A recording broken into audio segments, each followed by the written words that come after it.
Question 51. Right endeavor means practicing meditation with the correct method without achieving results. How can this concept be explained further? Even with the correct method, it is not easy for practitioners to achieve the desired results. This is like striking a rock with a hammer. We may hit it 100 times without making any difference, but the 101st strike might suddenly break the rock. Practicing incorrectly can lead to psychological or neurological issues, while practicing correctly does not guarantee immediate results.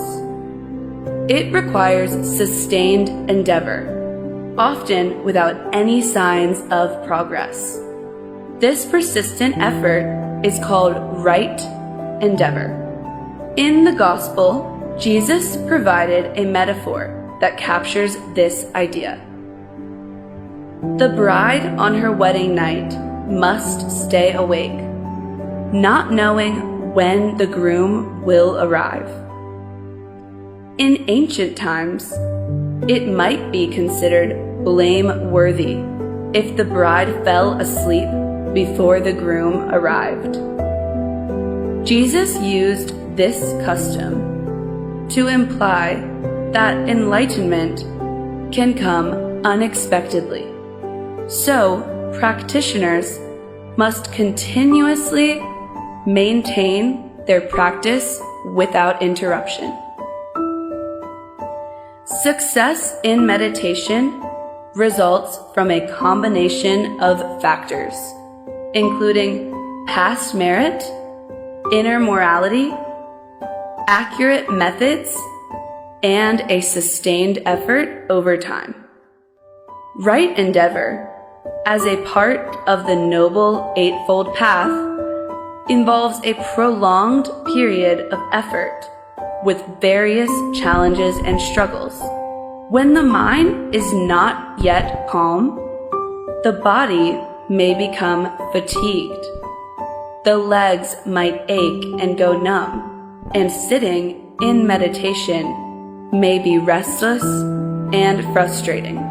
This is the time when strong willpower is essential.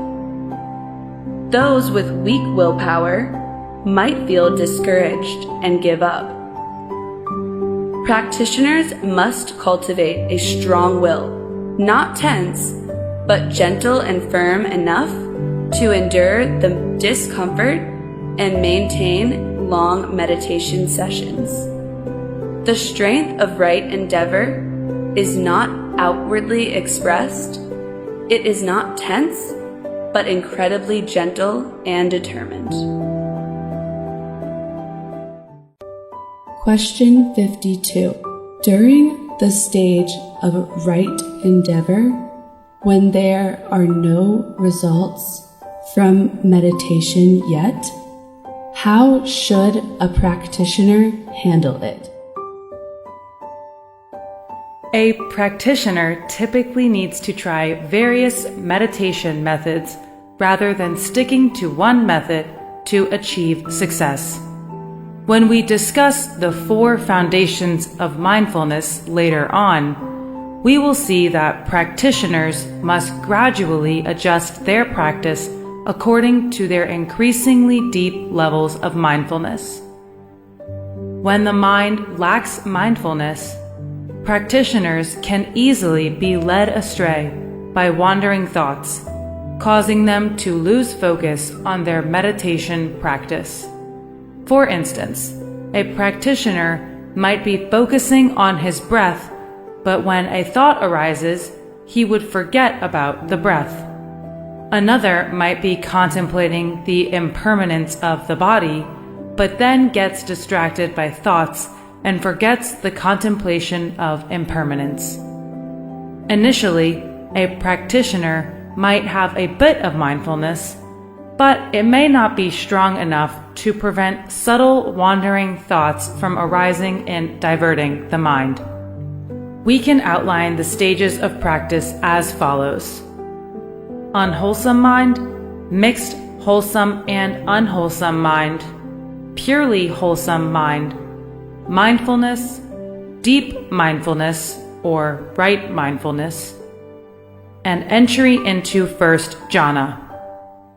At the beginning, being aware that one is distracted by wandering thoughts is a form of mindfulness, but this mindfulness is still weak and not strong enough to prevent wandering thoughts from arising. Mindfulness can be strengthened as merit increases and sins decrease, combined with the proper practice of contemplation. If mindfulness is weak, practitioners should step back and evaluate their merit and sin rather than hastily moving forward. We have different levels of self-assessment for our merit and sin, such as: this mind is heavily laden with karmic obstructions. This mind is filled with faults. This mind is still ordinary and harbors many faults. Deep within, this mind is still ignorant and sinful. When we accurately recognize the true nature of the mind, our negative karma naturally diminishes, allowing the conditions for mindfulness to arise. In general, practitioners need to make various adjustments, using correct techniques, during the stage of right endeavor to develop strong mindfulness, paving the way for deep meditation. Question 53. Why is it important to be aware of the whole body and the sensation of the whole body during meditation? Being aware of the chest and abdomen during meditation offers several benefits. The skin covers a large area of the body, so when we focus our attention on the body, the entire surface of the skin is activated, creating a strong sense of mindfulness for the mind. In contrast, if we focus only on the head, the mindfulness generated is minimal and tends to weaken over time. The body generates mindfulness for the mind. This is a very special principle that the Buddha taught in the Nikaya scriptures. Aware of the whole body, I breathe in. Aware of the whole body, I breathe out. Interestingly, wandering thoughts originate from the lower parts of the body, not from the brain. This surprising discovery comes from experienced meditation practitioners. When we focus only on the head, we are unable to prevent the sudden rise of wandering thoughts from the lower body. However, when we anchor our awareness in the lower body, we can stop wandering thoughts at their source. This is a fascinating insight into meditation. Focusing attention on the lower body, especially deep down in the bottom of the abdomen, helps preserve the body's inner vital energy, Chan Am. Typically, we tend to deplete this vital energy because we usually focus too much on the head from birth. Thoughts occur in the head, and the senses of sight and hearing are also concentrated there, gradually depleting this vital energy. During meditation, we should direct our attention to the lower body to restore this vital energy, which helps keep the mind awake, strengthens the internal organs, and significantly reduces distracting thoughts. Question 54. Why is it important to thoroughly contemplate the impermanence of the body? When we focus our attention on the body and become aware of it entirely, we gain increased mindfulness, which helps prevent distractions from wandering thoughts astray. However, as we direct our awareness to the body, an attachment to the body naturally arises, and we will start to cherish the body more, which is a form of wrong view. Therefore, we must consciously contemplate that the body is impermanent, that it will age, fall ill, and eventually die. After death, the body will decay until nothing remains, not even the bones, which will also turn to dust. By confronting the impermanence of the body, our attachment to it diminishes. As a result, our other desires also lessen. Attachment to the body is the foundation of ego clinging. When our attachment to the body decreases, so does our attachment to the ego. As we focus on the impermanence of the body, we simultaneously direct our attention to the lower body, further strengthening our mindfulness.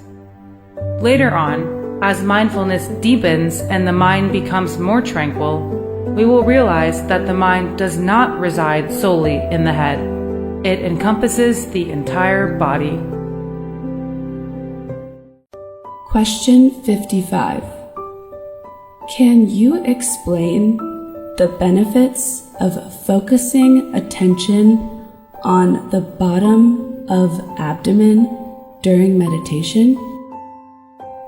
According to the Buddha's teachings, practitioners should be aware of the entire body, but most of us tend to focus only on the chest and upper abdomen, rather than the bottom of the abdomen, which includes two important acupoints, the Dan Tiang and the Hui Yin. You can refer to Google for their exact locations. The Buddha mentioned in the Nikaya Sutras, there is no point of the body where mindfulness is absent. Therefore, paying deep attention to the bottom of the abdomen is essential. The Dan Tiang acupoint helps increase the mind's mindfulness, but it may sometimes create illusions. The Hui Yin acupoint helps calm the mind, bringing it into deep concentration in meditation and eliminating illusions. When we focus on the bottom of the abdomen, it means we are paying attention to an entire area that includes these two crucial acupoints. Additionally, focusing on the bottom of the abdomen can remind us of humility, keeping us aware that our merit, level of meditation, and spiritual aptitude are still very low and that we have much to learn. Question 56. Many meditation practices emphasize focusing on the breath, encouraging practitioners to concentrate on their breathing. Why is it now recommended to breathe slowly, little, and gently? The breath reflects the intensity of mental activity. When the mind is active, the breath becomes fast, strong, and frequent. When the mind is calm, the breath becomes slow, little, and gentle. By observing the breath, we can gauge the level of mental activity. Conversely, if we regulate our breath effectively, it will influence the mind in return. When we are aware of the breath, mindfulness is enhanced. When we breathe slowly, little, and gently, mental activity will also calm down. When we are mindful of the breath but breathe too much and forceful, distracting thoughts may then arise. During mindfulness, there may be times when the breath becomes stronger, even if there are no apparent distracting thoughts. This indicates that latent mental impulses are still active. If these impulses are not addressed, distracting thoughts may suddenly emerge and lead the mind astray. The way to manage these underlying impulses is by maintaining awareness of the breath while skillfully keeping it slow, little, and gentle. Question 57. Why should we constantly remind ourselves that deep within our mind there is still ignorance and sins? This reminder is meant for practitioners who have attained a relatively firm state of inner tranquility. When the mind reaches a state of tranquility, subtle thoughts of arrogance may unexpectedly arise with great force, strong enough to potentially lead the practitioner to hell in the future, undoing all the progress made in meditation. The self-reminder varies according to the state of the practitioner's mind. If the mind is firmly well settled, occasionally remind ourselves, deep within this mind, there is still ignorance and faults. If the mind still occasionally loses mindfulness, sometimes calm but other times distracted by arising thoughts that lead it astray, we should remind ourselves, this mind is still ordinary, with many hidden faults.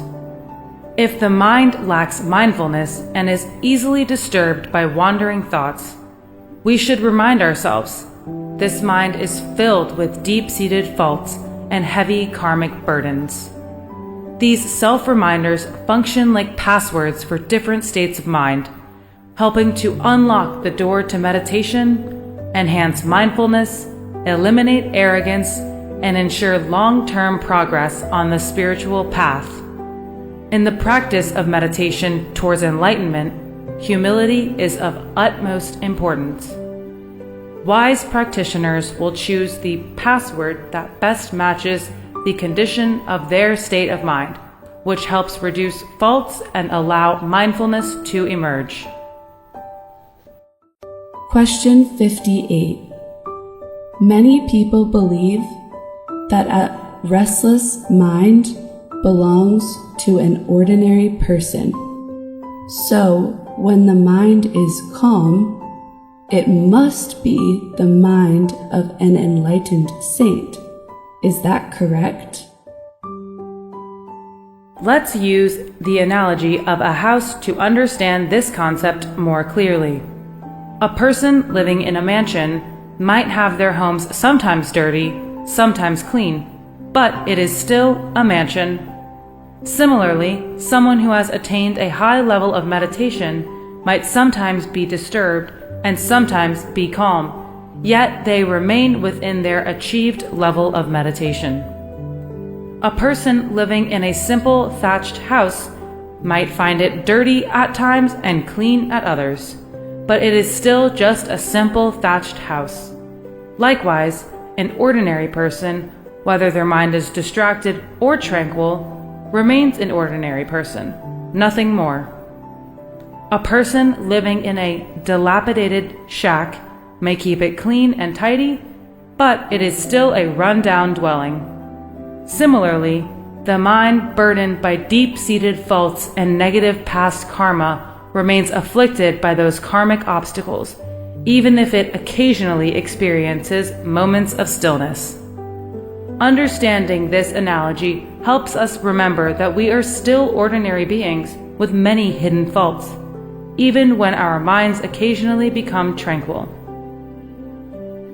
We must not secretly declare ourselves enlightened, as this could lead to future downfall. Similarly, the state of mindfulness differs depending on each person's level of spiritual attainment. Sometimes we experience mindfulness at an ordinary level that cannot be compared to the profound mindfulness of highly enlightened beings. The safest approach is to always see oneself as still humble, ordinary, sinful, and burdened by heavy karma. Question 59. According to the meditation practice sequence, after a long period in the stage of right endeavor, mindfulness emerges, and the practitioner enters the stage of right mindfulness. But it is not yet right ecstasy. How can this be explained further? Each stage of inner cultivation is an arduous process and not easy to accomplish. For example, transforming an unwholesome mind into one mixed with good intentions is extremely challenging because those with malevolent tendencies are often reluctant to give them up. Therefore, helping these people transform their minds is incredibly difficult. And if they fail to change, they may end up in hell after death. Similarly, for someone whose mind is a mix of good and bad intentions, how long does it take for them to achieve a purely wholesome mind with perfect morality? A person whose mind is filled with distracting thoughts must practice the correct method during the stage of right endeavor to develop mindfulness that controls the mind's disturbances. Achieving this takes a lot of time and effort. Even when mindfulness becomes more frequent, the mind may still fluctuate between calm and unrest. The practitioner must continue his practice until mindfulness becomes stronger and more consistent, enabling continuous control over the mind. Although this stage of right mindfulness is more relaxed and comfortable, it still requires diligent practice. Even with deep mindfulness, it doesn't mean that one immediately enters the right ecstasy. The journey from having strong mindfulness, where the mind is still somewhat fluctuating, to achieving the right ecstasy is not a short one. This is why the Buddha considered right mindfulness to be a crucial component of the Noble Eightfold Path. When a practitioner enters the first jhana, the first level of right ecstasy, it is already an achievement. The mind naturally settles into meditation, and the practitioner no longer needs to exert effort. From here, depending on the accumulated merit of the practitioner, the depth of concentration in meditation will gradually increase until it is fully perfected, as long as no actions are taken that might diminish merit along the way. Question 60. Can you provide an overview of the life of Sakya Muni Buddha? Gautama Buddha, also known as Sakya Muni, was born on the full moon day of April in 536 BCE, when his mother, Queen Maya, was passing through the Lumbini garden on her way from the capital Kapilavastu to Devadaha. He was a prince named Siddhartha, son of King Suddhodana, belonging to the Gautama clan, in the kingdom of Sakya. From a young age, he displayed extraordinary wisdom and boundless compassion. He excelled in both literature and martial arts, and had a vast knowledge in various fields, philosophies, and doctrines. However, he was deeply concerned with finding the ultimate enlightenment and liberation for all beings. To keep Siddhartha tied to worldly life, his father, the king, arranged for him to marry Princess Yasodhara, Bada Kakana, when he was 16 years old. However, at the age of 29, just after the birth of his son Rahula, Siddhartha secretly left the palace and renounced worldly life on the 8th day of the 2nd lunar month. For 6 years, he sought out teachers and practiced extreme asceticism, but he did not find success. He then chose the path of meditation. After 49 days and nights of sitting motionless under the Asatha Bodhi tree in Gaya, in the village of Uruvela, he attained Buddhahood, with the full achievement of the threefold knowledge. He was 35 years old at the time. From then on, he traveled to many places to teach the profound path of enlightenment and liberation to both humans and celestial beings. Many kings, ministers, Brahmin priests, merchants, and even the lowest castes became his lay followers or monastic disciples. Many of his disciples also attained extraordinary enlightenment. On the full moon day of the 12th lunar month in 483 BCE, at the age of 80, he entered nirvana. After his cremation, many relics were left behind and enshrined in stupas, some of which still exist today. His saintly disciples compiled his teachings into the 3 baskets of scriptures, Tripitaka, preserving them for posterity. Today, after much suffering, grief, wars, and violence, the United Nations has recognized Buddhism as a religion of peace and designated the Buddha's birthday as an International Day of Religions and Cultures.